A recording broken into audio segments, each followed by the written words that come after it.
Ladies and gentlemen, distinguished guests, and my fellow citizens, America's comeback starts right now. In order to make America great and glorious again, I am tonight announcing my candidacy for President of the United States. Former President Donald Trump makes a long-anticipated announcement. It comes as Republicans grapple with a worse-than-expected outcome in the midterms. And as Trump faces several investigations, we have team coverage on what could happen next as the former president makes a third bid for the White House. New video shows smoke billowing from the site of where a missile hit a village in Poland, a NATO country. While Ukraine is blaming the Kremlin, President Biden now says it's unlikely the missile was fired from Russia. Cecilia Vega joins us from Bali, where the president held an emergency roundtable with leaders of the G7 and NATO to discuss the war in Ukraine. A disturbing investigation in Idaho. Police say 4 students found dead inside a home were killed in a targeted attack. The details about a possible suspect. And more developments in the killing of 3 University of Virginia football players. School officials are now revealing more about the man arrested. Plus, we speak to a student who was on the bus when the gunman opened fire. An exclusive look at the mysterious new division of military personnel monitoring threats from space. While satellites can be used to observe other countries during wartime and monitor possible nuclear attacks, U.S. Space Force guardians say there's much more to it. There is a lot of nations that are building systems for space, and if we're not monitoring that, then we would lose the advantage of what things are happening in space and those indications and warnings, maybe, of what's to come. Learning a new language used to involve classes or tutors, but a popular app has helped make it more accessible. The man behind Duolingo tells us about his mission to make sure anyone can learn a new language. People who have a lot of money can buy themselves an education like mine, a really good education, whereas people who don't have very much money barely learn how to read and write. And therefore, I wanted to give equal access to education. Good evening, everyone. I'm Lindsay Davis. Thanks so much for streaming with us. President Biden, a short time ago in Bali, finished an emergency roundtable with world leaders there after a missile landed in Poland today. We'll have much more on that in a moment. But we begin with former President Trump, who has announced it's official. He's running for president in 2024. Trump's decision comes despite a midterm night even Republicans have acknowledged was disappointing. And many of the high-profile candidates endorsed by the former president lost their races. The lackluster night led to a lot of infighting within the Republican Party. And today, House GOP members voted by secret ballot in support of Republican leader Kevin McCarthy. But he does not have 218 votes right now to be officially elected House Speaker, as some of the most right-wing Republicans want someone different. In the Senate, a Republican leadership vote has been postponed. And today, Florida Senator Rick Scott announced that he is challenging Minority Leader Mitch McConnell for his leadership post.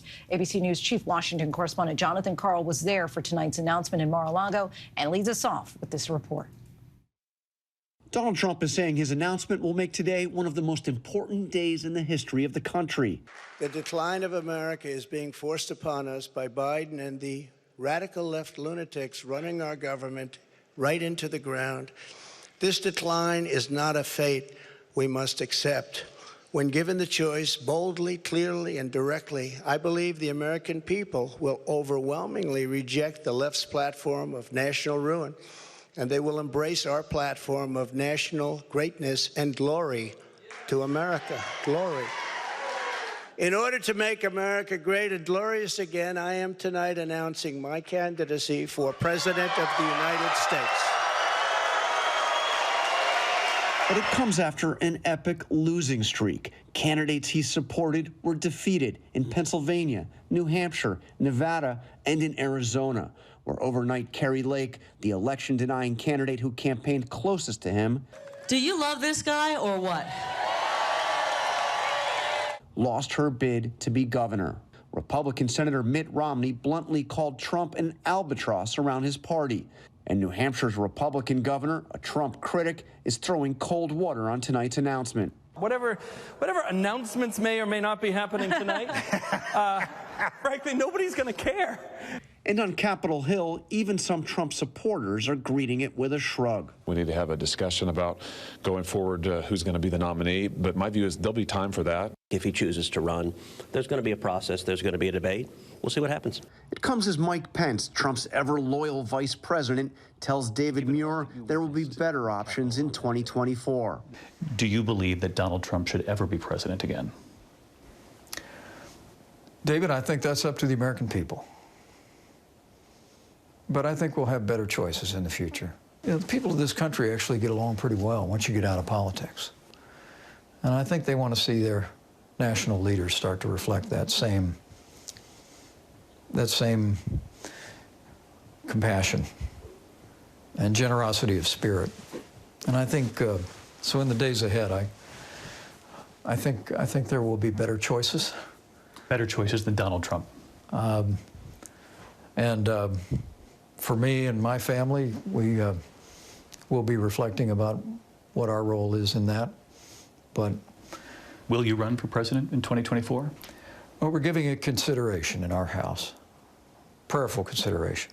In the build-up to tonight, Trump has been going negative on Ron DeSantis, his one-time protege who may become his biggest Republican rival. There it is, Trump at 71, Ron DeSanctimonious at 10%. But DeSantis, who won re-election in a 19-point landslide without Trump's endorsement, today shot back. You know, at the end of the day, I would just tell people to go check out the scoreboard from last Tuesday night. Let's bring back in our chief Washington correspondent, Jonathan Karl. John, you were there in the room tonight. Just give us your reaction. Well, you know, I have to tell you, it was a pretty disciplined speech, at least through the first 15 minutes or so. He made an argument you might expect as somebody trying to come back, talking about how things were under his administration, saying when he left office it was low unemployment. He said the border was secure. Basically, America was on the way back, and now everything has gone off the rails. Very harshly critical of President Biden and the state of America. He said America right now is failing, and then he announced his campaign for president. But then he went back to less scripted remarks, and I have to say the energy in this ballroom for a presidential announcement, to borrow a phrase Trump might use, incredibly low energy. I actually saw people trying to leave, and people leaving early even before he was done. He's still speaking now, and then they, I think, perhaps a little concerned that the hall would empty out too much. They actually started preventing people from leaving, so now they're no longer allowing people to leave. But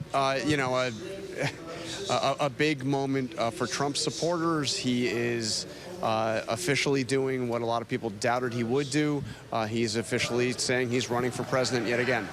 And that's fascinating that they're not allowing people to leave the room there. You, of course, covered the former... Literally not allowing them to leave. Yeah. Not if you wanted to. You can't leave, John. You, of course, covered the former president's first term extensively and wrote about his final days in office in your book, Betrayal, which is now available in paperback. Give you that plug there. Do you think that he took lessons from his first term that he'll use now in this new run for office? I think that one of the lessons that he took from his first term is to have people around him that are completely and totally loyal. One of the things that I wrote about extensively in Betrayal is how, as 2020 began, and he was acquitted in his first impeachment trial. He said about purging from his administration anybody who he thought was insufficiently loyal. So I think that's one lesson. And also, in terms of the campaign, it was a very big and expensive presidential campaign, his re-election campaign in 2020. This one will be much, much smaller. It'll look a lot more like the campaign that he won, the 2016 campaign, which was a very bare-bones campaign where he truly acted as the campaign manager himself, really. The campaign spokesperson, the campaign strategist was Donald Trump. I think that's what this one will look a lot more like. We did hear the president outline what he considered to be his successes while he was in office, from the economy to foreign diplomacy or foreign policy, hitting President Biden on the handling of Afghanistan, Ukraine, and North Korea. Do you think that any of that resonates with Republicans who are outside of that room? I think yes. I mean, I think I think that's why that was in the prepared remarks. I think that the argument that resonates for Republicans is that under Republican leadership, America was by many measures stronger. Obviously unemployment was lower. I mean, obviously it's a rosy depiction of what life was like under a Trump presidency, but it absolutely resonates with Republicans. You know, the disaster in Afghanistan, the rapid withdrawal from Afghanistan, and all that came with it was actually in many ways an extension of Donald Trump's policy. Donald Trump wanted to get out of Afghanistan even sooner than Joe Biden did, but was blocked by some of his own military advisors from moving so quickly on it. But that resonates. They just point to things were better under Donald Trump, they're worse under Joe Biden. It's a very simple binary. That is the campaign message. It does resonate with a lot of Republicans. The question is Donald Trump the one to take that message? Is Donald Trump the best person to take that message? What's been very interesting here, Lindsay, is he hasn't talked hardly at all about the 2020 election. Hardly at all. About, not mentioning the stolen election at all. No. What he calls the stolen election. What he calls the stolen election, and has repeatedly. And that was a litmus test for him in terms of candidates he was supporting. He wanted them to go out and talk about how the election was stolen. He insisted on it. He got angry when they backtracked. And here, after that midterm election that didn't go well for Republicans who used that message, he's not talking about it, at least not tonight. Former President Trump's family, of course, played a key role in his last campaign. Do you still think that this is a family affair? Much less so. So Ivanka Trump is not here. Jared Kushner is here. But I do not expect that Jared Kushner will play a major role in this campaign, or really any role at all. They've signaled to their friends they don't expect to come back in a second Trump term, if there is one. Don Jr. and Eric Trump are, at least in the initial, the way this campaign is being conceived right now, not going to play central roles. I'm sure they'll be out campaigning for their father from time to time. But I expect, at least in the initial phase here, this will be less of a family affair than it was in 2020. And lastly, John, of course, you're down there in Florida. Earlier today, Governor Ron DeSantis asked people to check the scoreboard when asked about some of the former president's less than flattering words about him. Where do you see that rivalry going? We just spoke with a former Republican congressman who said that he's really just here to watch the mudslinging and this reality TV show now play out. Well, that's another thing that Donald Trump has not messaged. So this is, in some ways, a very disciplined message tonight, disciplined speech. He has not mentioned Ron DeSantis. I don't expect that will hold. Donald Trump is, I am told, seething at the idea that Ron DeSantis would not rule out running against him. He thinks, in the way Trump sees the world, Ron DeSantis was elected governor the first time because Trump supported him, and he should be loyal to him, and he should make it clear that he would not run against him. So that rivalry will be a very interesting one to watch. What is unclear is whether or not when Ron DeSantis, if he is going to run, when would he announce? Because I don't think anybody relishes the idea of running against Donald Trump in a Republican primary. Even a weakened Donald Trump is somebody who can do great damage to any Republican rival. We saw that in 2016. And he's already given him that nickname of Ron DeSanctimonious. So we will watch it all play out, John. Thank you so much for your reporting there tonight. Yes, we sure will. And now let's bring in former Trump Justice Department official and ABC News contributor Sarah Isker. Sarah, thanks for joining us. How do you think the GOP as a whole will react to former President Trump's third campaign for president? Well, we've certainly seen some movement just since the midterm elections. But of course, we've seen this play before. We saw it after January 6th, where elected Republicans thought they were responding to grassroots movement away from Donald Trump. But when it turned out the grassroots, when their own bases were with Donald Trump, they came right back. And so I think we've yet to see exactly how weakened, quote unquote, this Donald Trump is. And as John Carl was just saying, just because he's a weakened Donald Trump doesn't mean he's very dangerous to the future political careers of some of these other Republicans considering running. And even if Ron DeSantis were able to get the nomination and beat Donald Trump in a Republican primary, don't forget that's not the end of the ballgame. He's still got to then win a general election with Donald Trump potentially attacking the Republican nominee, telling his own voters to stay home. And we're just seeing Donald Trump about to leave the room. Do you hear a compelling message or agenda from Trump in his remarks tonight? Is there a message here that will resonate with Trump voters and supporters? I don't know that this is going to be his final campaign message. You know, we heard that the reason for the midterms was that Americans haven't really felt the pain yet of the Biden economy.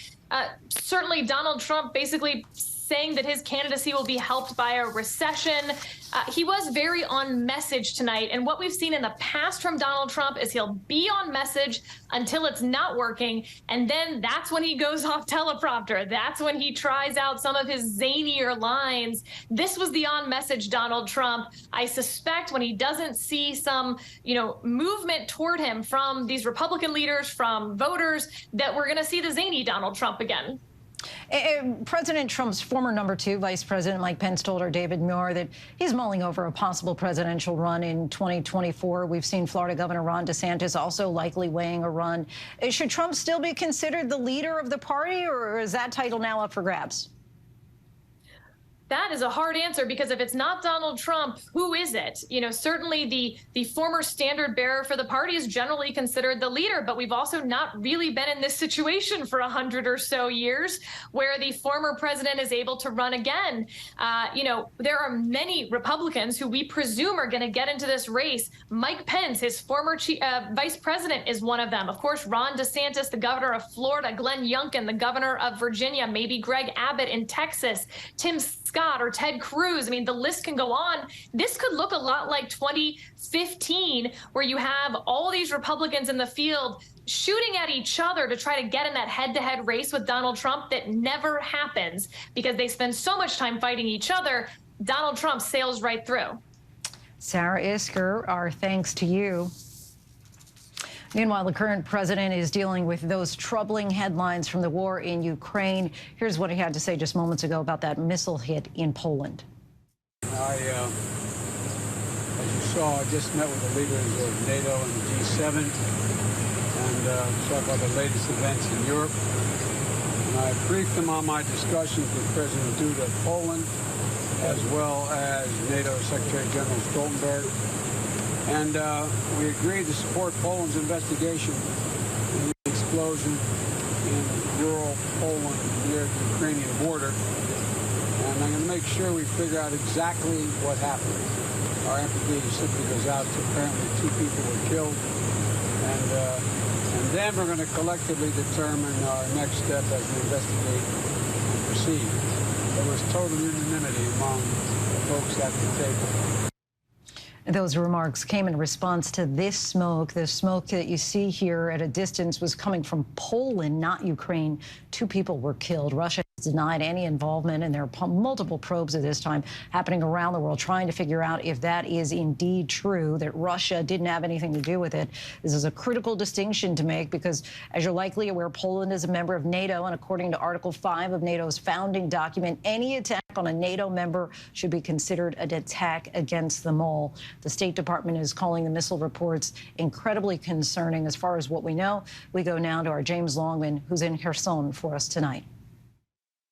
Tonight, a potentially dangerous escalation in the war. Reports of at least 1 missile landing inside a rural area of Poland as a member of NATO, just 4 miles from the Ukrainian border. Both Poland and Ukraine's President Zelensky blaming Russia, but the Kremlin denies it was theirs. The blast killing at least 2 people, the Pentagon saying the U.S. is investigating. We have no information at this time to corroborate those reports, but again are taking them seriously. President Biden has been briefed on the reports out of Poland, speaking with Polish President Andrzej Duda late today. Biden has said repeatedly the U.S. will defend all NATO territory. The United States and our allies will defend every inch of territory that is NATO territory with the full force of our collective power. Every single inch. The news out of Poland coming hours after Russia launched 90 missiles at Ukraine, the biggest barrage since the start of the war, knocking out power to 10 million customers. 80% of Lviv in the west and half of the capital, Kyiv, plunged into darkness. Zelensky defiant in the face of the Russian blitz, addressing his people, saying, "We will survive everything," shaking his fist. Слава Україні! Ви молодці! Ukraine claiming Russia's devastating attacks were a direct response to President Zelensky's speech to G20 leaders hours earlier, where he said now is the time to end this war, but stressing Ukraine should not be asked to compromise its territory and independence. Just 24 hours after Zelensky was in Kherson singing the national anthem with his troops, the newly liberated city still remains vulnerable to Russian attack. We're hearing the ongoing sound of battle now in Kherson. That is the sound of outgoing that side of the river. That is where the Russians withdrew when they left Kherson. But now there just seems to be this constant volley of gunfire back and forth. It feels like the Russians are trying to punish the Ukrainians for having liberated their own city. After nearly 9 months of hell, today's attacks unlikely to break Ukrainian resolve. We have no electricity, no water, no mobile connection, no internet connection. We hear the shelling, but we have no Russians, and that's why we are so happy. Still reason for gratitude in the midst of it all. James Longman joins us now from Kherson. And James, so Poland is being very specific, saying that this is a Russian-made missile, but the Pentagon really being careful, only saying that they're investigating where it's from. Yeah, Lindsay, I mean, the truth is we just don't know. The Pentagon will be investigating all scenarios. There's every chance that this was a mistake on Russia's part, although there's probably no chance that they will ever admit to that. I have to say that they have been bombarding this country with hundreds of millions of dollars worth of missiles virtually every day of this war, almost 9 months, and not once have they hit a target outside of this country. There is even the chance this was a Ukrainian air defense missile that was shot down and landed on the wrong side of the border. Either way, the United States does not want this to escalate, and that is the message it's sending out to its allies tonight. Lindsay? James Longman from Kherson for us once again. Thanks so much, James. And now let's bring in our chief White House correspondent, Cecilia Vega, who's in Bali tonight. Cecilia, a lot of the investigation began unfolding during the overnight hours there. A big headline from the president who spoke just moments ago. They don't believe these preliminary reports that the missile is from Russia.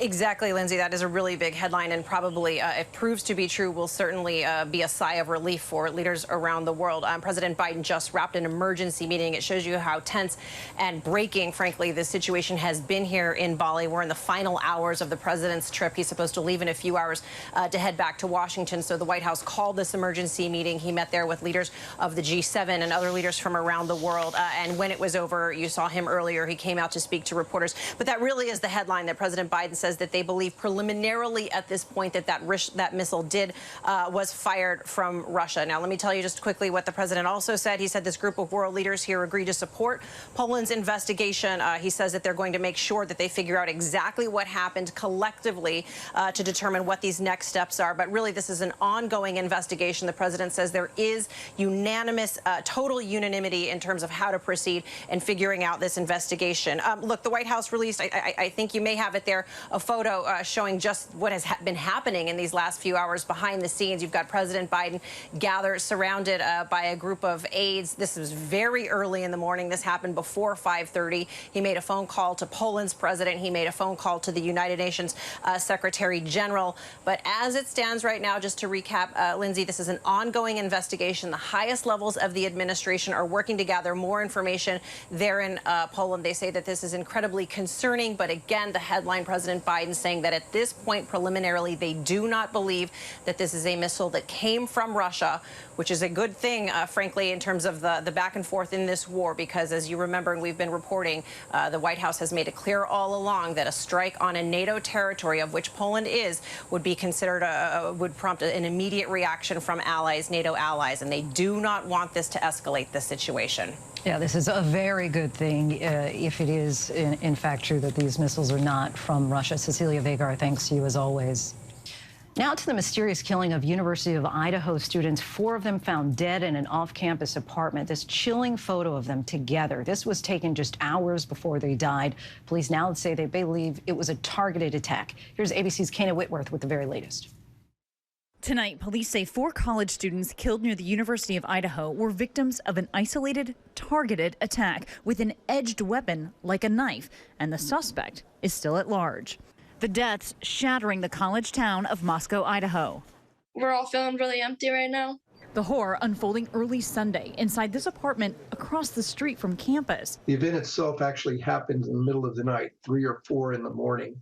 Hours later, police finding the bodies of 3 women and a man after responding to a 911 call. The police indicated that the nature of the crime was such that it was directed and very focused, and therefore not a threat to anyone else in the city. But tonight, families are broken. The mother of Ethan Chapin telling ABC News her son and his friends were first discovered by a classmate. One of Ethan's brothers saying, "We are triplets, and it's hard to imagine life without him." The 4 friends were all members of Greek life on campus, seen here in a photo posted by Kaylee Goncaves just hours before their deaths. She was my, she was my sorority big sister. I'm gonna miss her a lot. And investigators say tonight they are working to piece together a timeline. Meanwhile, they're assuring everybody in the community that they are safe. But one instructor at the college telling us the lack of details from police has a lot of people on edge. And Lindsay, as of tonight, police have yet to publicly name a suspect. You can imagine a lot of people are on edge. Kana, thank you. Classes were suspended at the University of Virginia again today after that deadly mass shooting on campus there. An impromptu vigil drew so many people, organizers ran out of candles. People had to hold their phones up instead. Students were remembering the lives of football players Devin Chandler, Lavelle Davis Jr., and Deshaun Perry. The suspected shooter, their former teammate, Christopher Darnell Jones Jr., will appear before a judge tomorrow. We learned today that he was on that field trip to Washington and on the bus where the shooting took place. Joining us now is a UVA student who was on board that bus when the shooting happened. Ryan Lynch was part of that 22-person African-American theater class that was returning from Washington, D.C., where they had just seen a play about Emmett Till. Ryan, thank you so much for talking with us tonight. I know that this is just unthinkable, what you've had to endure and witnessed. Let's just start with you and how you're holding up. It's been really hard the last few days and nights. I finally was able to get some sleep last night, which was really relieving, but it's just been really challenging. A lot of tears, a lot of just confusion and just heartbroken. Of course. Can you walk us through what you witnessed that night on the bus? Yes, I was sitting on the bus and we pulled up to Culver Theater, and the bus was not fully stopped.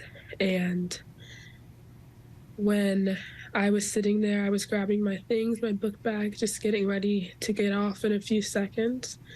And then I just started hearing gunshots coming from the back of the bus. I had no idea what it was at first. I thought it was chips or like balloons. I was really confused. And then after I would say the 4th gunshot, there was a like cloud of smoke that filled the bus. And after I smelled that, even though I couldn't see anything going on in the back, I knew there was something really bad happening. So I had a friend who was sitting across from me, and we just looked at each other and we both got down on the floor in between the chair in front of us and the chair we were sitting in.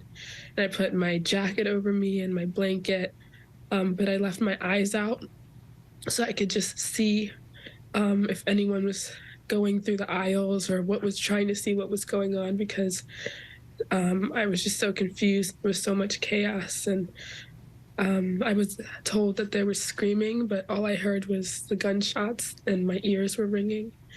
And then they just kept getting closer. The sound of the shots just kept kind of creeping up the aisle, and I saw the shooter pass me. and he passed me very slowly. So I was scared that with all of the shots that were fired, he had shot everyone on the bus. So I thought he was going to shoot me too. And I just sat there quiet, still, didn't say anything. And thank goodness he just passed me and went off the bus. And then he shot into the air again when he got off. So there was just so many shots going on everywhere. It was a lot of confusion. And then finally, I just heard my teacher yelling for everyone to get off the bus. And there were some more people that moved off the bus. And I don't remember exactly who it was. Everything happened. It felt so slow while he was on the bus firing, but once he was off, it felt really quick. And then I got up and I saw my friend Lavelle to the left of me laying face flat in the middle of the aisle. And it was absolutely devastating to see him laying down. And my friend who was sitting across from me, she said, we have to try and help him. And so we were both CPR certified. So she checked his pulse and it was very faint. And I was checking his body and he had gunshots. I saw one in his head. I saw one in his back. They were just, it looked like they were all over him. He had on a bright orange sweatshirt, so you could see all of where the gun shots had hit him. And so we just told him that we were going to try and do CPR. But then I realized that you can't move a victim after they've been shot like that because we didn't want to hurt him anymore. So we said to him, Val, we're trying to help you. We're going to get help for you. There's nothing we can do but we're going to get help for you. You all had all, including the shooter, gone and eaten together and gone to see the play, and now you're pulling back into Charlottesville, right? So had you noticed any kind of animosity, any tension, any arguments between the shooter and some of the victims? No, to my knowledge, they did not know him. The only thing is that they were on the football team.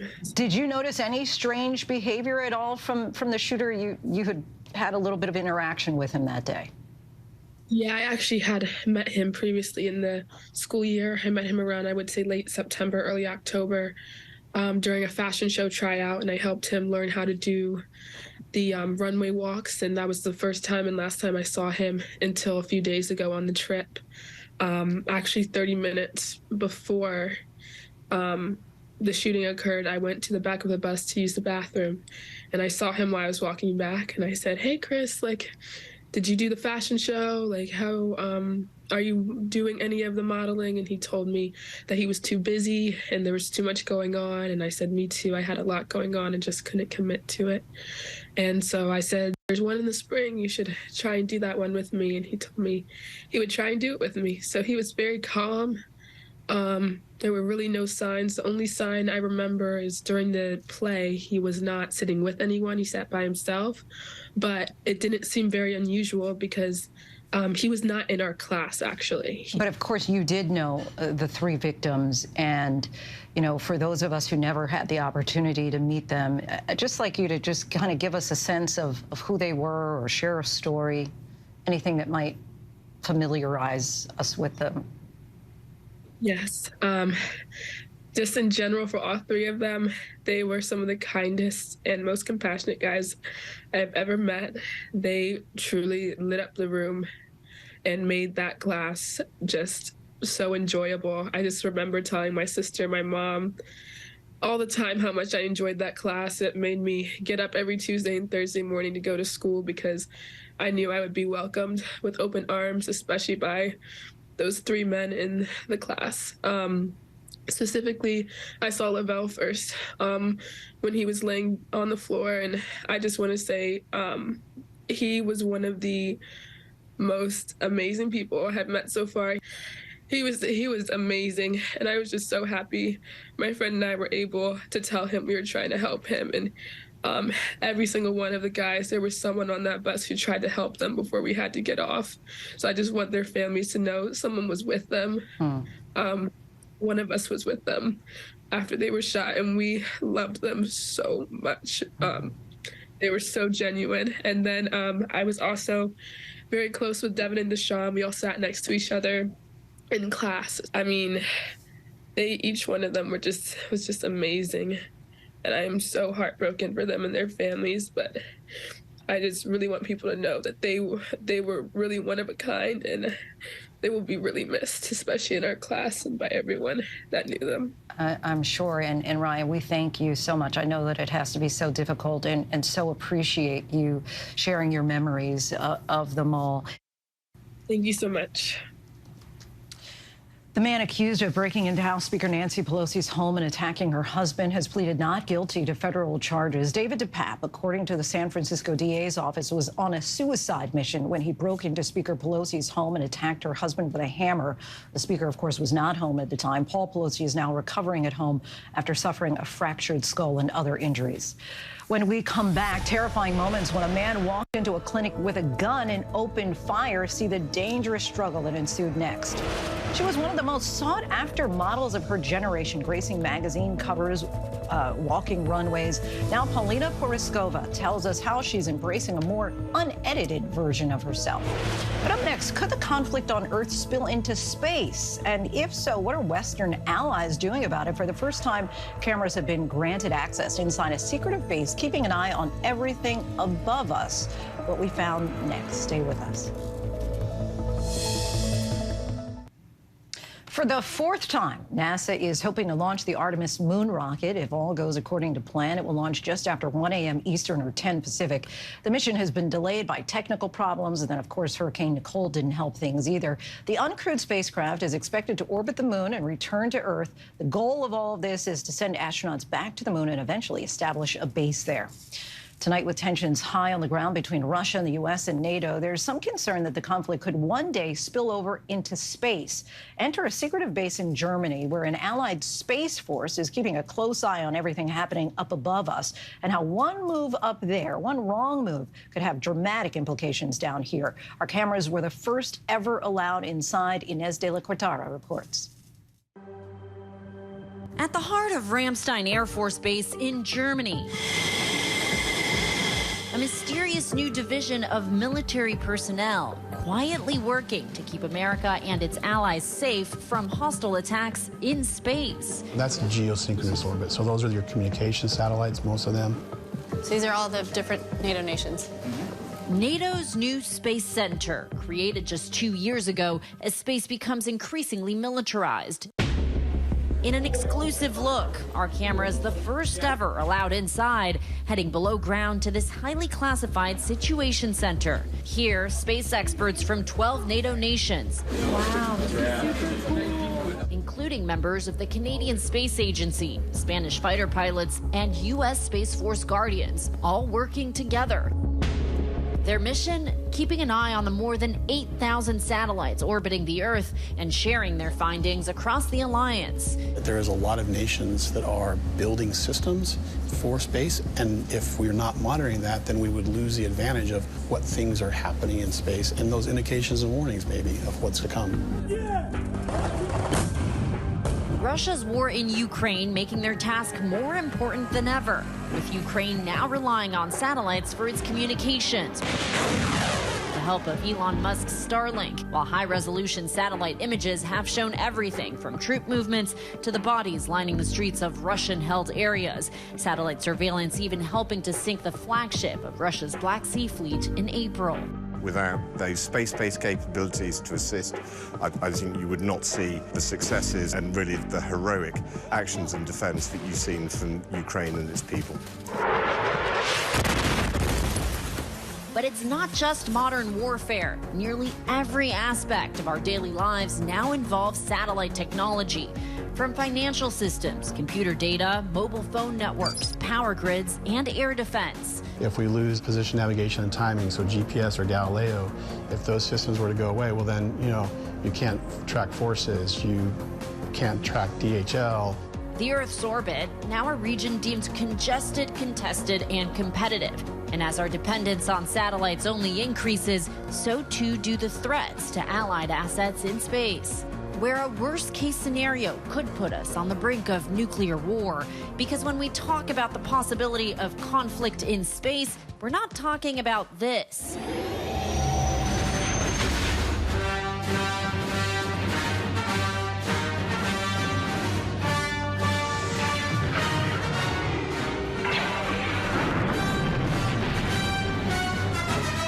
Instead, some of the concerns have to do with space-based technology capable of targeting our satellites. Things like anti-satellite weapons, signal jamming, and lasers. Russia and China, our primary strategic competitors, are taking steps to undercut the United States and our allies in the space domain. The more aggressive technologies that we see the likes of Russia and China developing, because they recognize how important space is to us. In November of last year, Russia carried out an anti-satellite test, blowing up one of its own. Some of that debris coming dangerously close to the International Space Station, forcing astronauts to shelter in place and adjust their trajectory. Anti-satellite launches like Russia did just compromise space for everybody. China also conducted a similar test in 2007 and continues to be a top concern to NATO's space officers. We recently were monitoring a piece of a Chinese vehicle that was coming back, and it was not a controlled re-entry, and so there was a lot of concern. Satellites even playing a key role in nuclear defense early warning systems. Space-based capability is a really vital part of how we understand nuclear capability, not just in Russia, but more globally. The fear being that a threat or perceived threat to nuclear early warning satellites could be the match that ignites Armageddon. Do NATO allies have offensive capabilities in space? So what I can't do is talk specifics on that side, but what I can reiterate is the importance of making sure that our access to space is what we need it to be. With space becoming increasingly vital to both military and civilian operations, NATO declaring space a fifth operational domain and outlining its space policy. So this right here is a visualization of a specific set of satellites. And part of the work done here at the NATO Space Center is figuring out where these satellites are going to be at a specific point in time. Bottom line, I think, from a NATO Space Center, we're here to protect and defend. NATO recognizing attacks to, from, or within space could lead to the invocation of Article 5, which would compel the U.S. and its allies to a military response. And with the war in Ukraine entering its 9th month, Russia repeatedly threatening to fire the first shots. Just last month, threatening to shoot down key U.S. satellites Ukrainian forces have been relying on, even declaring commercial satellites legitimate wartime targets. Would an attack on a commercial satellite trigger a NATO response? So I can't be drawn there. It's a really valid question, but it comes back to one would look at case-by-case basis. What I would say is that any action like that is just likely to cause problems to anybody who operates in space. With the war raging on and with tensions around the world now sky high, the mission here more critical than ever. Do you think space conflict in the future is inevitable? I think, actually, because space is such an important domain, we are going to have to aim off for that potential, and that requires a raft of capability. Really insightful stuff there. Our thanks to Inez for that. Still ahead here on Prime, the terrifying fire breaking out on the 7th floor of a senior citizens building and the delicate rescue that ensued. The close call for a plane full of rescue dogs and what happened when the aircraft crashed. There are 8 billion people on this planet. What does that really mean, though? Where are most of the people living? We take a look by the numbers. But first, our tweet of the day from Ticketmaster, giving Taylor Swift fans new info on where to buy those very coveted concert tickets that there is, quote, unprecedented demand for. Many of those fans not happy.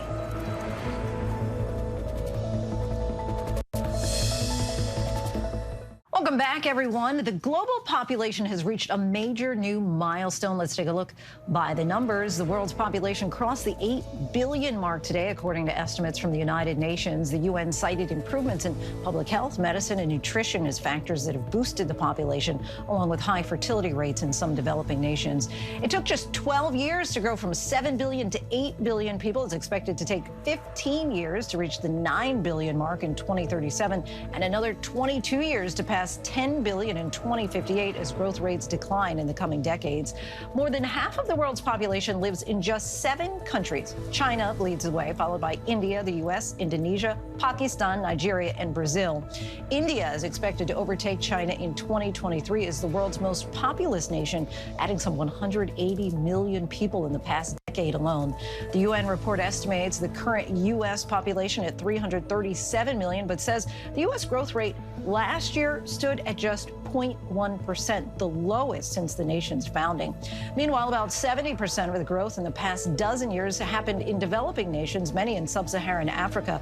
Going forward, Nigeria's population is expected to rise from 216 million this year to 375 million in the next 3 decades, which would equal the projected U.S. population by 2050.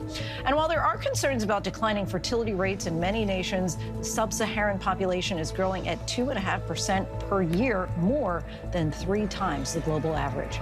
And we still have lots to get to here on Prime. Duolingo's founder tells us how the program went from a simple idea to one of the most popular apps in the world. Plus, the artists making history with this year's Grammy nominations. But first, a look at our top trending stories on abcnews.com.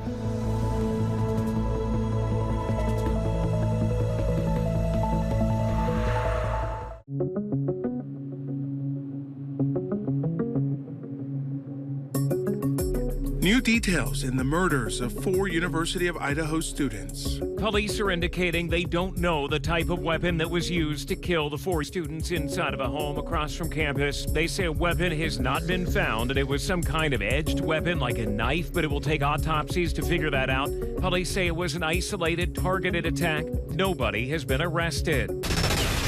Rail workers appear to be one step closer to a strike now that a 3rd union has rejected a labor deal.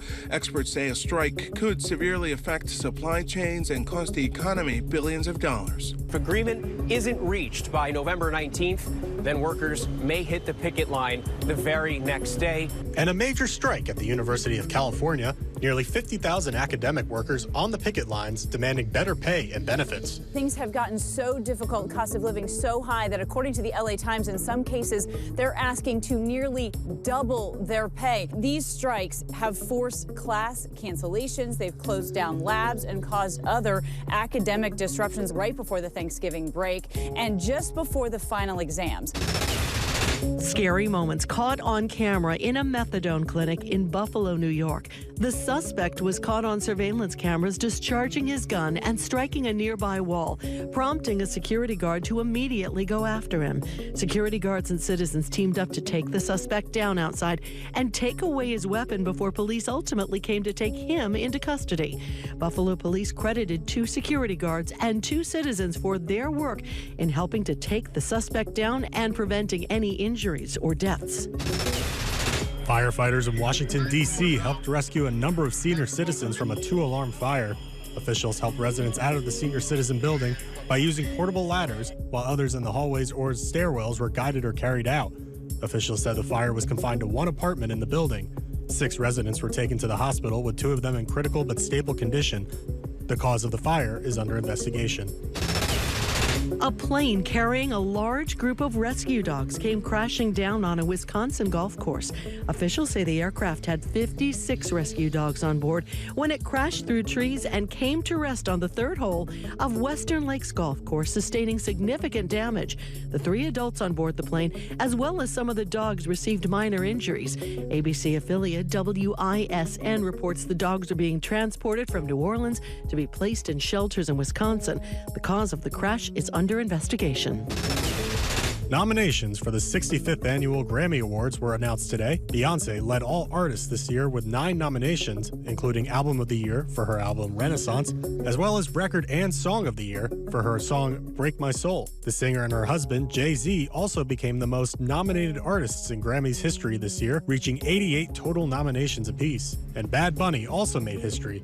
Un Verano Sin Ti is the first Spanish album to be nominated for Album of the Year. Kendrick Lamar scored 8 nominations, with Adele and Brandi Carlile each getting 7. The winners will be revealed in February. Welcome back, everybody. He's a big tech genius who has never divorced himself from his roots and has used his immigrant experience to guide his business ventures. Louis Van On, the founder of Duolingo, sat down with our M. Wynn to talk about all things life, Latinos in tech, and giving back.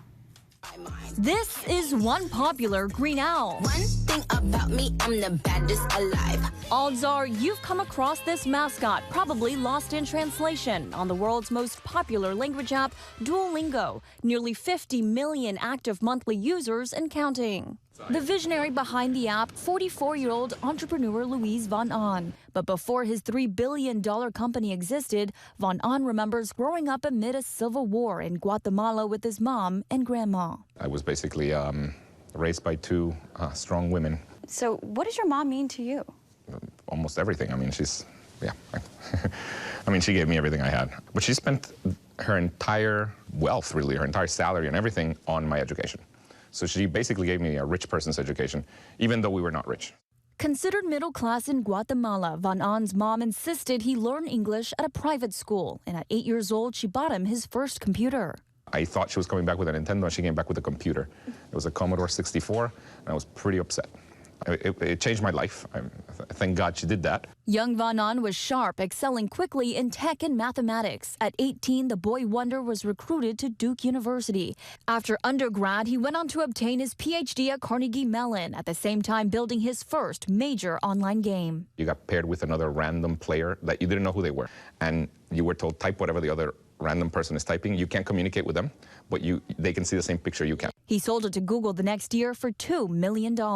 Without missing a beat, he then created 2 programs, one widely known as CAPTCHA and the other reCAPTCHA, both aimed at protecting websites against bots. In 2006, he was awarded the MacArthur Fellowship, also known as the Genius Grant. I was feeling I had never really failed in my life, and that felt really good. Then a math professor, Van On wanted to build something that everyone, despite their socioeconomic class, could find useful. He teamed up with his PhD student, Severin Hacker, teetering between creating an app to teach math or English. We decided that we wanted to teach languages because of English. So we're both non-native English speakers. In both of our cases, English changed our lives. And in most countries in the world, knowledge of English can significantly increase your income potentials. So it was decided, the inception of the free language app coined Duolingo. People who have a lot of money can buy themselves an education like mine, a really good education, whereas people who don't have very much money barely learn how to read and write. And therefore, I wanted to give, equal access to education. Despite all of his success as one of the sole Latino CEOs in tech, Van On feels he's fallen short when it comes to at least one thing.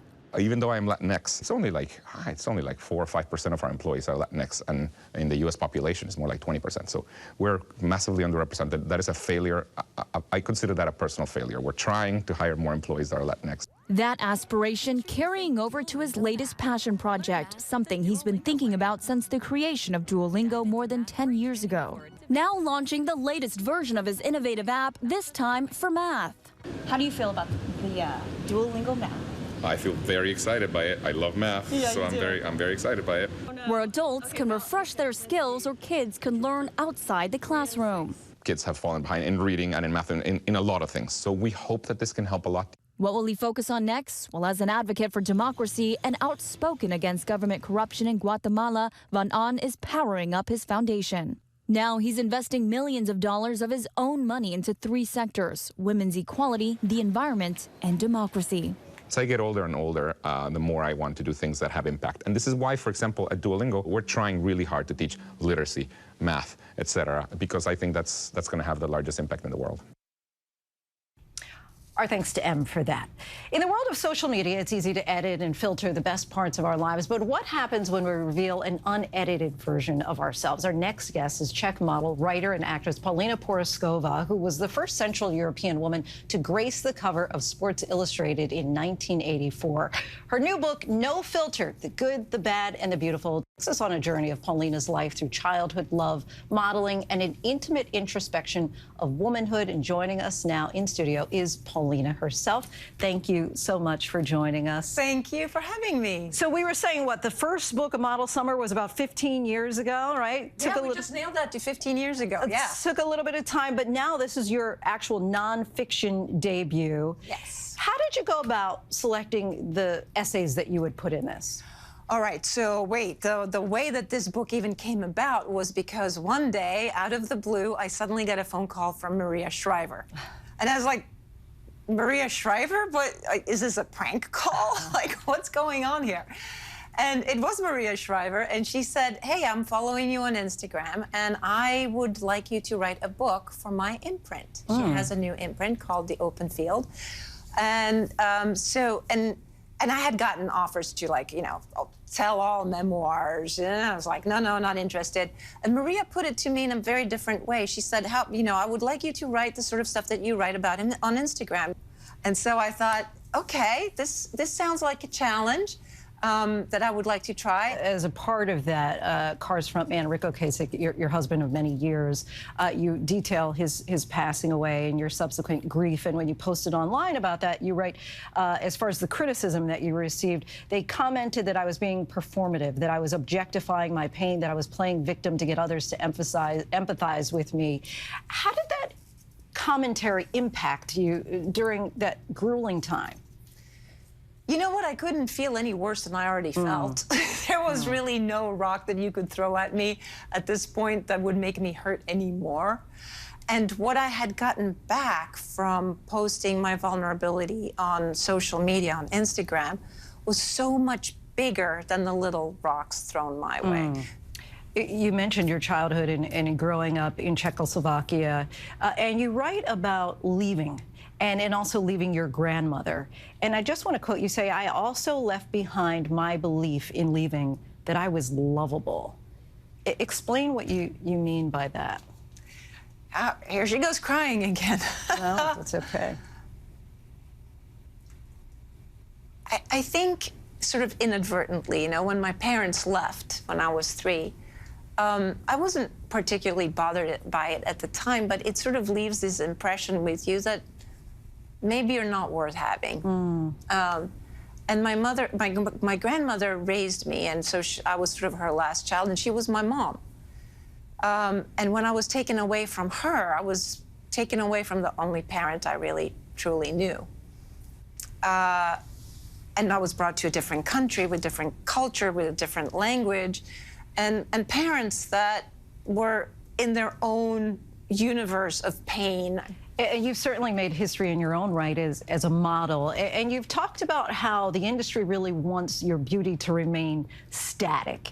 How have you been able to embrace aging in that industry?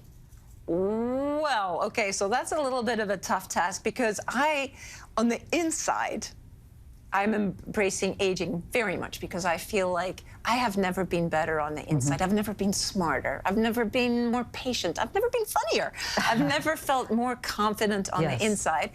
And I'm told that my outsides, because they have changed. But still beautiful. Well, thank you. Under good light conditions, I look fine. But it's, you know, I feel like saying, look, it's just a different kind of beauty. It's not a youth beauty. It's a mature beauty. And I truly feel that this is how we really know how objectified we are as women, because we are nature and nature changes. And we are not allowed to change. Like objects, we are supposed to stay the same. Meanwhile, I'm fall. I'm a beautiful, glorious, colorful fall.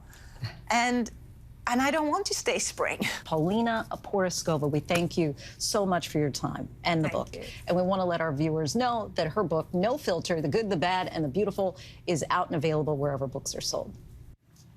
And before we go tonight, our image of the day. How much do you think this golden canary diamond is worth? It is up for auction soon, and experts think that someone might pay $15 million or more for it. Coming up in the next hour, why the judge in the latest Harvey Weinstein trial dropped 4 of the 11 charges against him. Plus, director Paul Feig joins us to talk cocktails. Pour yourself a nice tall glass and stay with us. Good evening, everyone. I'm Lindsay Davis. Thank you so much for streaming with us. We just heard from President Biden in Bali, who finished an emergency roundtable with world leaders there after a missile landed in Poland today. We'll have much more on that in a moment. But we begin with former President Trump, who a short time ago announced that he is running for president in 2024. Take a listen. The decline of America is being forced upon us by Biden and the radical left lunatics running our government right into the ground. This decline is not a fate we must accept. When given the choice, boldly, clearly, and directly, I believe the American people will overwhelmingly reject the left's platform of national ruin, and they will embrace our platform of national greatness and glory to America. Glory. In order to make America great and glorious again, I am tonight announcing my candidacy for President of the United States.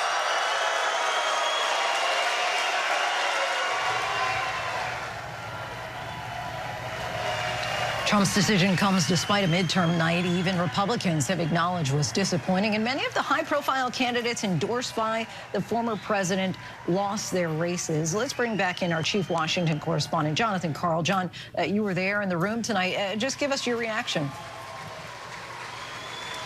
Well, you know, I have to tell you, it was a pretty disciplined speech, at least through the first 15 minutes or so.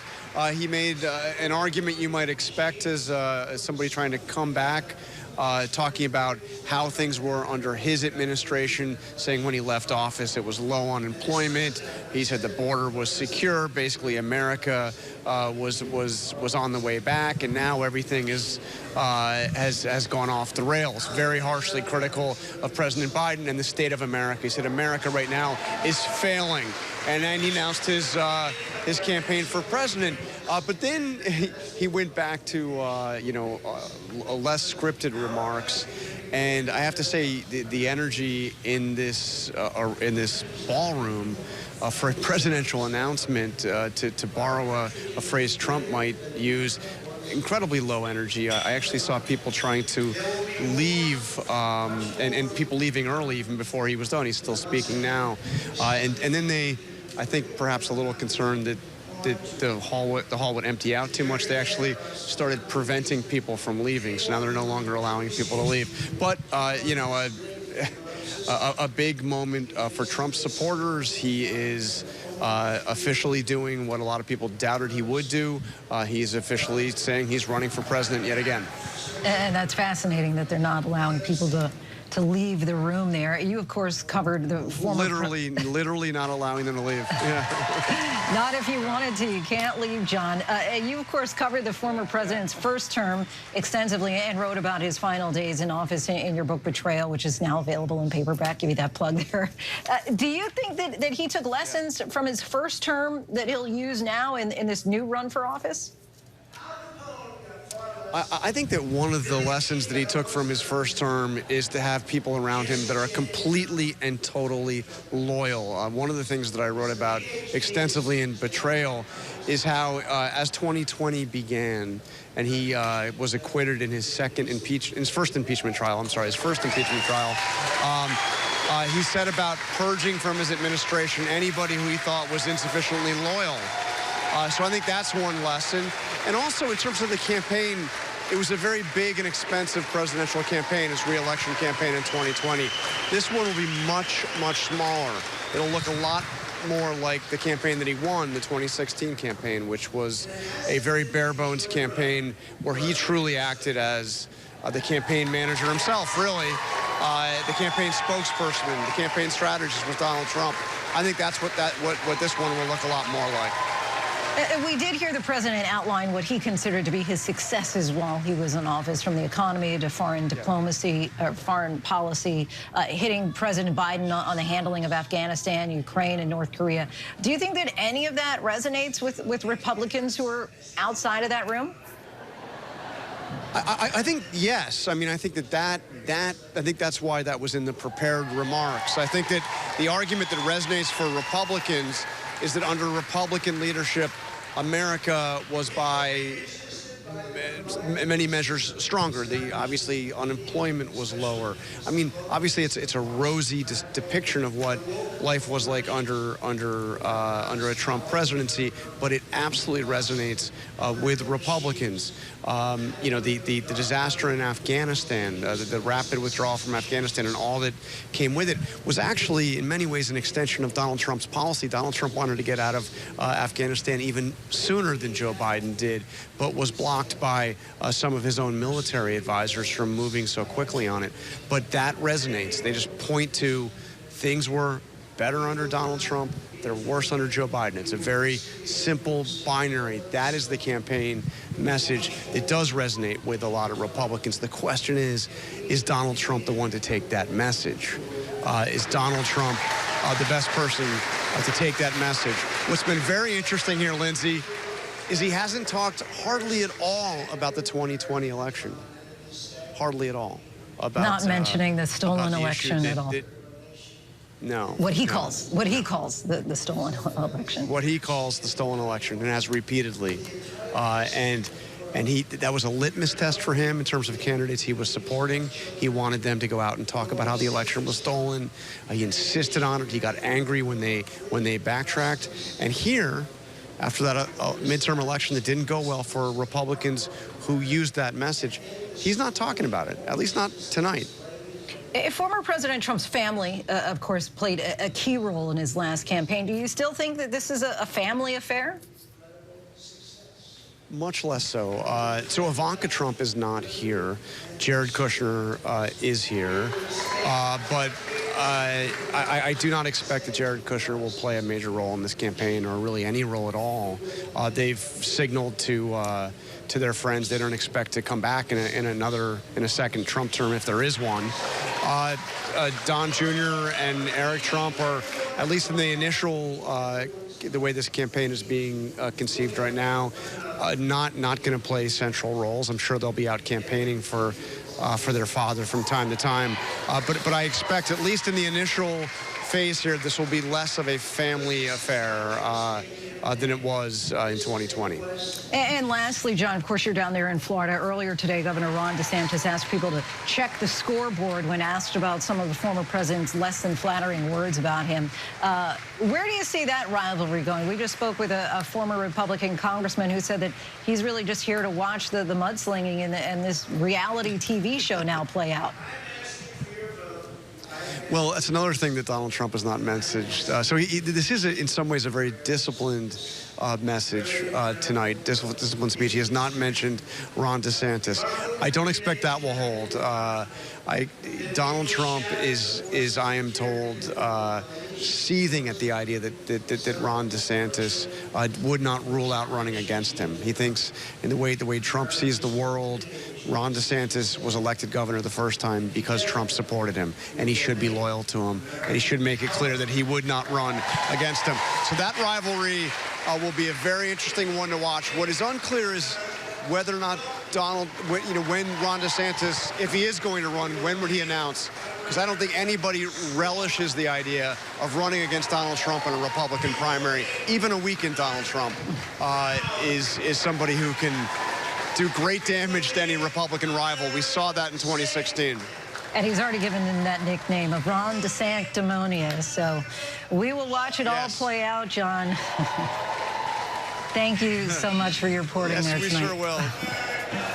And now let's bring in former Trump Justice Department official and ABC News contributor Sarah Isker. Sarah, thanks for joining us. How do you think the GOP as a whole will react to former President Trump's third campaign for president? Well, we've certainly seen some movement just since the midterm elections. But of course, we've seen this play before. We saw it after January 6th, where elected Republicans thought they were responding to grassroots movement away from Donald Trump. But when it turned out the grassroots, when their own bases were with Donald Trump, they came right back. And so I think we've yet to see exactly how weakened, quote unquote, this Donald Trump is. And as John Carl was just saying, just because he's a weakened Donald Trump doesn't mean he's very dangerous to the future political careers of some of these other Republicans considering running. And even if Ron DeSantis were able to get the nomination and beat Donald Trump in a Republican primary, don't forget that's not the end of the ball game. He's still got to then win a general election with Donald Trump potentially attacking the Republican nominee, telling his own voters to stay home. And we're just seeing Donald Trump about to leave the room. Do you hear a compelling message or agenda from Trump in his remarks tonight? Is there a message here that will resonate with Trump voters and supporters? I don't know that this is going to be his final campaign message. You know, we heard that the reason for the midterms was that Americans haven't really felt the pain yet of the Biden economy. Certainly Donald Trump basically saying that his candidacy will be helped by a recession. He was very on message tonight. And what we've seen in the past from Donald Trump is he'll be on message until it's not working. And then that's when he goes off teleprompter. That's when he tries out some of his zanier lines. This was the on message Donald Trump. I suspect when he doesn't see some, movement toward him from these Republican leaders, from voters, that we're going to see the zany Donald Trump again. President Trump's former number 2, Vice President Mike Pence, told our David Muir that he's mulling over a possible presidential run in 2024. We've seen Florida Governor Ron DeSantis also likely weighing a run. Should Trump still be considered the leader of the party, or is that title now up for grabs? That is a hard answer, because if it's not Donald Trump, who is it? Certainly the former standard bearer for the party is generally considered the leader, but we've also not really been in this situation for 100 or so years where the former president is able to run again. There are many Republicans who we presume are going to get into this race. Mike Pence, his former vice president, is one of them. Of course, Ron DeSantis, the governor of Florida, Glenn Youngkin, the governor of Virginia, maybe Greg Abbott in Texas, Tim Scott or Ted Cruz. I mean, the list can go on. This could look a lot like 2015, where you have all these Republicans in the field shooting at each other to try to get in that head-to-head race with Donald Trump that never happens because they spend so much time fighting each other. Donald Trump sails right through. Sarah Isker, our thanks to you. Meanwhile, the current president is dealing with those troubling headlines from the war in Ukraine. Here's what he had to say just moments ago about that missile hit in Poland. As you saw, I just met with the leaders of NATO and the G7 and talked about the latest events in Europe. And I briefed them on my discussions with President Duda of Poland, as well as NATO Secretary General Stoltenberg. And we agreed to support Poland's investigation in the explosion in rural Poland near the Ukrainian border. And I'm going to make sure we figure out exactly what happened. Our empathy simply goes out to apparently 2 people were killed. And then we're going to collectively determine our next step as we investigate and proceed. There was total unanimity among the folks at the table. Those remarks came in response to this smoke. The smoke that you see here at a distance was coming from Poland, not Ukraine. 2 people were killed. Russia has denied any involvement, and there are multiple probes at this time happening around the world trying to figure out if that is indeed true, that Russia didn't have anything to do with it. This is a critical distinction to make because, as you're likely aware, Poland is a member of NATO, and according to Article 5 of NATO's founding document, any attack on a NATO member should be considered an attack against them all. The State Department is calling the missile reports incredibly concerning. As far as what we know, we go now to our James Longman, who's in Kherson for us tonight. Tonight, a potentially dangerous escalation in the war. Reports of at least 1 missile landing inside a rural area of Poland. That's a member of NATO, just 4 miles from the Ukrainian border. Both Poland and Ukraine's President Zelensky blaming Russia, but the Kremlin denies it was theirs. The blast killing at least 2 people, the Pentagon saying the U.S. is investigating. We have no information at this time to corroborate those reports, but again, are taking them seriously. President Biden has been briefed on the reports out of Poland, speaking with Polish President Andrzej Duda late today. Biden has said repeatedly the U.S. will defend all NATO territory. The United States and our allies will defend every inch of territory that is NATO territory with the full force of our collective power. Every single inch. The news out of Poland coming hours after Russia launched 90 missiles at Ukraine, the biggest barrage since the start of the war, knocking out power to 10 million customers. 80% of Lviv in the west and half of the capital, Kyiv, plunged into darkness. Zelensky defiant in the face of the Russian blitz, addressing his people, saying, "We will survive everything," shaking his fist. Слава Україні! Ви молодці! Ukraine claiming Russia's devastating attacks were a direct response to President Zelensky's speech to G20 leaders hours earlier, where he said now is the time to end this war, but stressing Ukraine should not be asked to compromise its territory and independence. Just 24 hours after Zelensky was in Kherson singing the national anthem with his troops, the newly liberated city still remains vulnerable to Russian attack. We're hearing the ongoing sound of battle now in Kherson. That is the sound of outgoing that side of the river. That is where the Russians withdrew when they left Kherson. But now there just seems to be this constant volley of gunfire back and forth. It feels like the Russians are trying to punish the Ukrainians for having liberated their own city. After nearly 9 months of hell, today's attacks unlikely to break Ukrainian resolve. We have no electricity, no water, no mobile connection, no internet connection. We hear the shelling, but we have no Russians, and that's why we are so happy. Still reason for gratitude in the midst of it all. James Longman joins us now from Kherson. And James, so Poland is being very specific, saying that this is a Russian-made missile, but the Pentagon really being careful, only saying that they're investigating where it's from.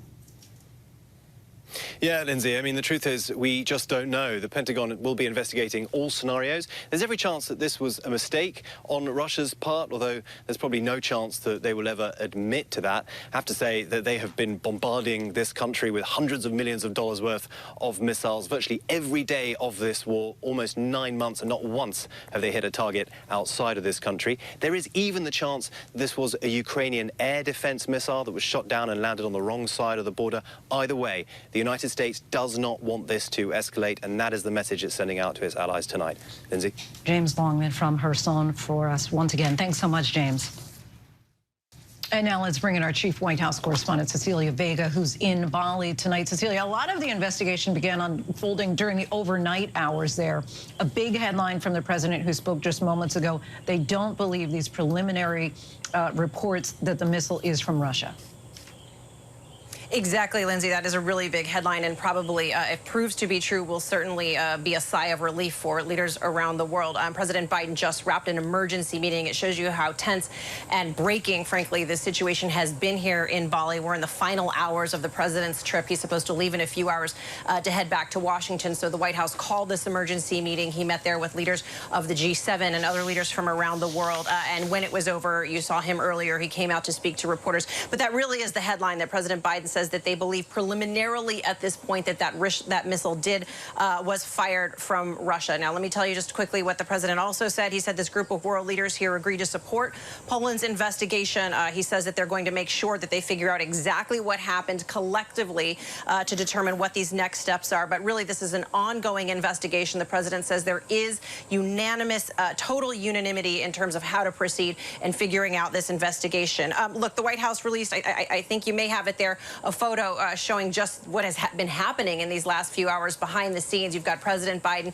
gathered, surrounded by a group of aides. This was very early in the morning. This happened before 5:30. He made a phone call to Poland's president. He made a phone call to the United Nations Secretary General. But as it stands right now, just to recap, Lindsay, this is an ongoing investigation. The highest levels of the administration are working to gather more information there in Poland. They say that this is incredibly concerning. But again, the headline, President Biden saying that at this point, preliminarily, they do not believe that this is a missile that came from Russia, which is a good thing, frankly, in terms of the back and forth in this war, because as you remember, and we've been reporting, the White House has made it clear all along that a strike on a NATO territory, of which Poland is, would be considered, would prompt an immediate reaction from allies, NATO allies, and they do not want this to escalate this situation.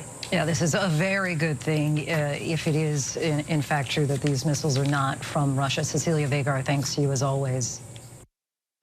The man accused of breaking into House Speaker Nancy Pelosi's home and attacking her husband has pleaded not guilty to federal charges. ABC's Mola Lengi is in San Francisco tonight with the latest. Tonight, the man accused in that horrific hammer attack on House Speaker Nancy Pelosi's husband, Paul, in their San Francisco home, pleading not guilty to federal charges. David DePape charged with attempted kidnapping of a federal officer or employee and assault of an immediate family member of a federal official. According to the federal indictment, DePape told investigators he planned to hold Speaker Pelosi hostage and talk with her. If Nancy told DePape the truth, he would let her go. And if she lied, he would break her kneecaps. The speaker was not there. Paul Pelosi able to call 911. But when police arrived, DePape allegedly striking the 82-year-old with a hammer using full force. According to the San Francisco DA's office, DePape allegedly said he was on a suicide mission and was planning to target other leaders, too. Paul now recovering at home after suffering a fractured skull and other injuries. He's improving. It'll take a little while, but we've been so comforted by the outpouring of so many prayers and good wishes. We know that support has been rolling in there. Mola Lengi joins us now. Mola, DePape is also facing state charges in this case as well. That's right, Lindsay. Multiple state charges in California, including attempted murder. Now, he did plead not guilty to those charges earlier this month. But between the state and federal charges, DePape is facing decades in prison if he is ultimately convicted, Lindsay. All right, Mola Lengi for us tonight. Thanks so much, Mola. Now to the mysterious killing of University of Idaho students. 4 of them found dead in an off-campus apartment. Police are now saying it was a targeted attack. Here's ABC's Kana Whitworth. Tonight, police say 4 college students killed near the University of Idaho were victims of an isolated, targeted attack with an edged weapon like a knife, and the suspect is still at large. The deaths shattering the college town of Moscow, Idaho. We're all feeling really empty right now. The horror unfolding early Sunday inside this apartment across the street from campus. The event itself actually happened in the middle of the night, 3 or 4 in the morning. Hours later, police finding the bodies of 3 women and a man after responding to a 911 call. The police indicated that the nature of the crime was such that it was directed and very focused, and therefore not a threat to anyone else in the city. But tonight, families are broken.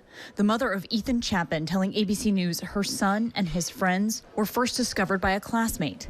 One of Ethan's brothers saying, "We are triplets, and it's hard to imagine life without him."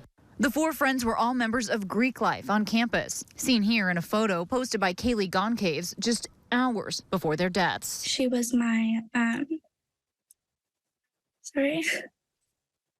she was my sorority big sister. I'm gonna miss her a lot. Sure, so many will. Our thanks to Kana Whitworth. Now to the storm sweeping the nation. Alerts from Iowa to Maine and moving into the Northeast tonight and tomorrow, and plunging temperatures on the way for millions. Our chief meteorologist, Ginger Z, is tracking the storm for us. Hey, Ginger. Well, that all escalated quickly, didn't it, Lindsay? Sure I know even when I forecast, it feels like it's different when you forecast it and then when you actually stand in it. But here we are, and there is snow not far from where I'm standing. State College, Pennsylvania actually has had over 4 inches. Some of the highways in Pennsylvania, they're issuing speed alerts saying that people need to slow down. We've already seen accidents all the way back to the plains in Oklahoma, but there are kind of 2 batches of snow that we're watching. Chicago also had their first measurable snow this season, 1 to 3 inches around there, but it's rotating all from Minnesota and Iowa over through Michigan and Indiana. And then this part that's over us is going to move into the rest of New England. So that's why you see advisories as far north as Maine.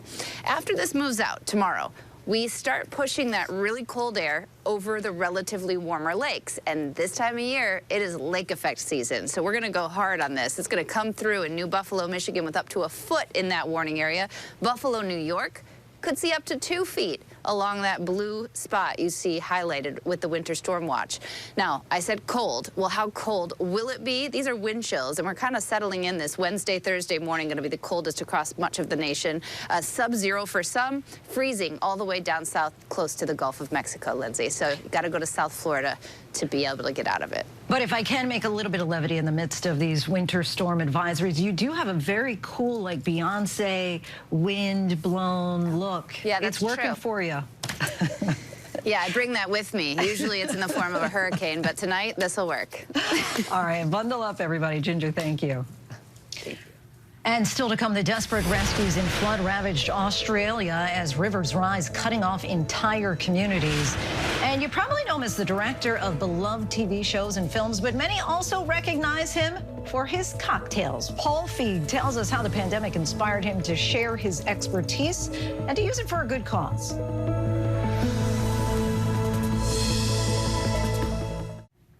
Welcome back. We're tracking several headlines around the world. Hundreds of residents in Australia's flood-ravaged southeast were rescued by first responders after rivers rose rapidly, cutting off communities and inundating homes. Emergency crews deployed more than a dozen helicopters to rescue trapped people from their rooftops in the worst-hit towns. More than 200 flood rescue operations were conducted in the state of New South Wales over the past 24 hours alone. Explosive chaos in Chile between student protesters and Chilean law enforcement in the capital of Santiago. Demonstrators hurled rocks and Molotov cocktails as water cannons were used to disperse the group. According to officials, around 50 Molotov cocktails were thrown. The students marched out of their school holding a banner that read November 15th, Day of the Revolutionary Student.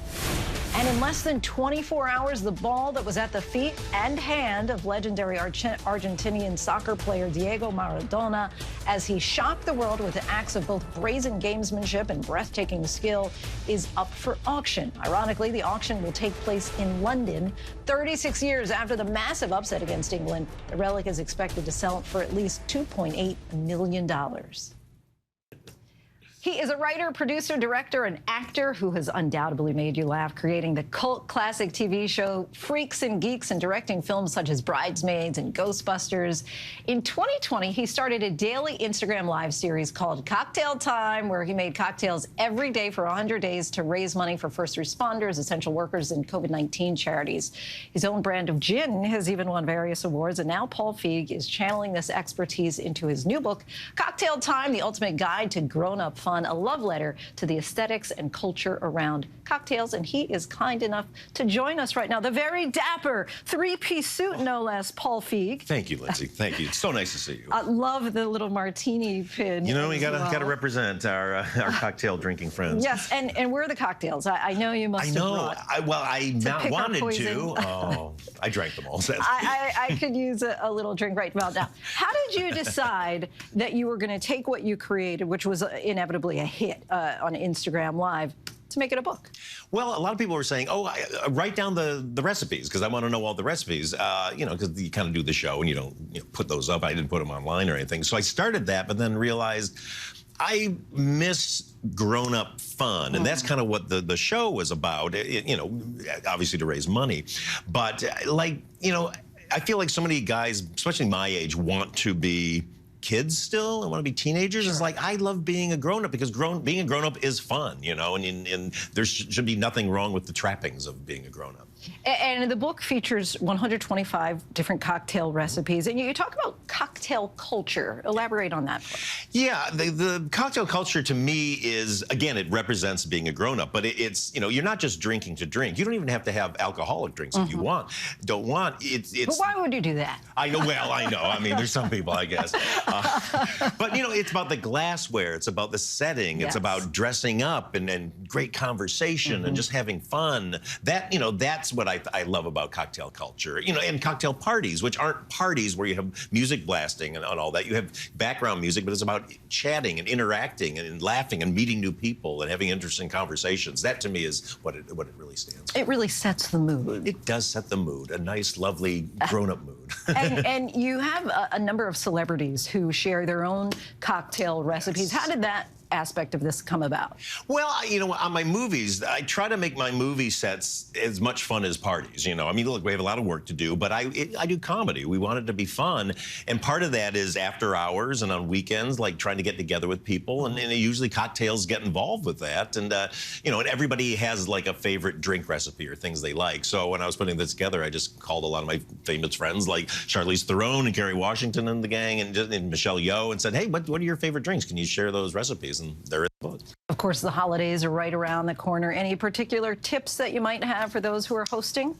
Well, get a really interesting, diverse group of people that you're not even sure if they would get along. You know, I have a friend in England, Kathy Lett, who's this great Australian novelist, and she is a master at inviting a scientist and a poet and an architect, you know, and people you wouldn't normally think would get along, but the fact that they all trust her and they know she wouldn't invite anybody who wouldn't fit in or wouldn't, you know, who would be a problem at the party, and so they know they can have fun, and so everybody relaxes, get to know new friends, learn different things. So to do that, I think really mix up your parties. Don't just go safe all the time. And of course, the question you must get every day: your favorite cocktail? I'm a martini man. Okay. That's you can't beat it. Dirty? No, I'm very, very clean, very dry, with a twist.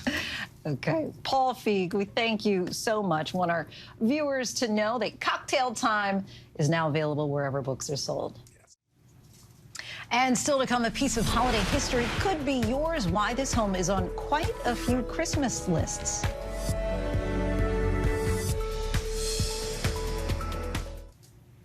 It's an infamous piece of holiday cinema. The house at the center of A Christmas Story has become an icon, and now the Cleveland house is up for sale, and there are plenty of people putting it on their Christmas list. Reporter John Kozik from our partner station WEWS takes us inside in tonight's Local Lowdown.